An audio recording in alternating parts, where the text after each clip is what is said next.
Guys, once again, it is Bella.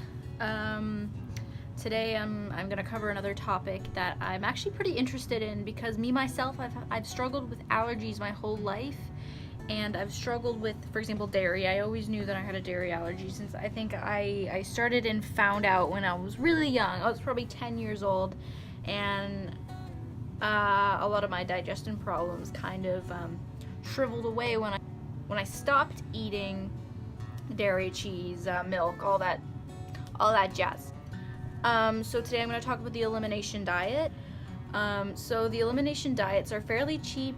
Their main goal is to identify foods that trigger inflammation, disease, and just overall uncomfortable symptoms in your body. They can actually potentially hold the key to chronic pain as well. So you can help cure or at least reduce your chronic pain if it's something diet related, however. Or there's two main steps to this diet. This diet is not fun, but it will help you in the long run, I promise.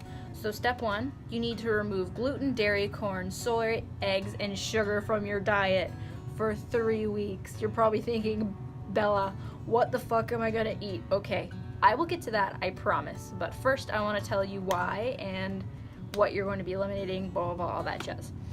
So gluten, dairy, corn, soy, and eggs are the most common food sensitivities, okay? Common stuff. Some of that stuff isn't good for you, for example, sugar. But removing them makes it likely you'll be cutting your problem food out of your diet. But sugar is removed because it's a common trigger for inflammation. Plus, removing it will help you learn to avoid processed foods, which this will help you in the end anyway, trust me.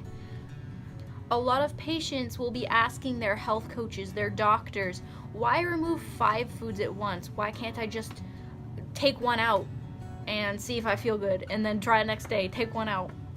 Because darling, it doesn't work that way. You have to remove everything to feel better first. This is called the feel better phase. This is what I'm calling it anyway.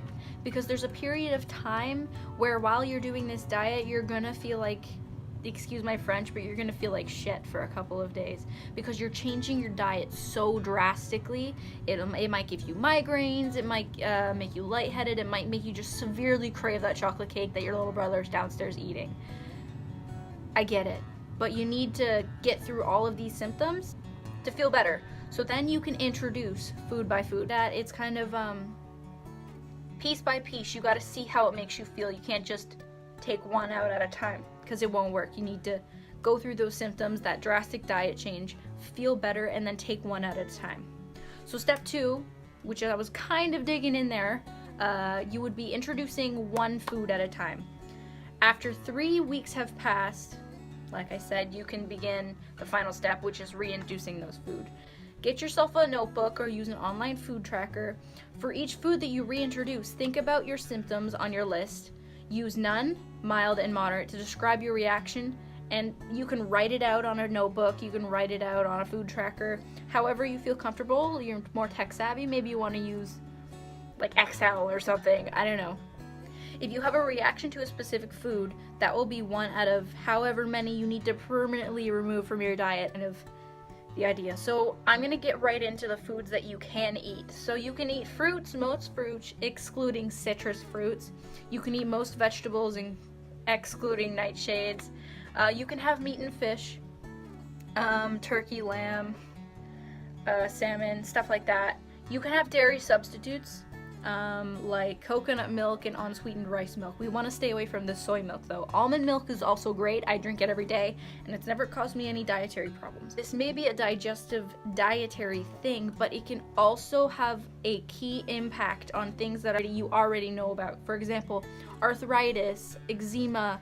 It can reduce ADHD symptoms, it can reduce chronic migraines, it can reduce abdominal bloating and digestive problems, which we've already talked about. It can help you with your irritable bowel syndrome, and it can also, obviously, eliminate those allergies. So when you're removing these foods from your body, it's also helping your other problems that you already know about, that you've already discussed with your doctor. But once you've identified your triggers, you can successfully avoid them. Better news is it may not be permanent. Some people, after an additional period healing, can reintroduce the foods and be symptom free. In my own experience, I've been eating a 95% free of these foods for about a few years now, so my reactions when I do eat them are minor compared to what they once were.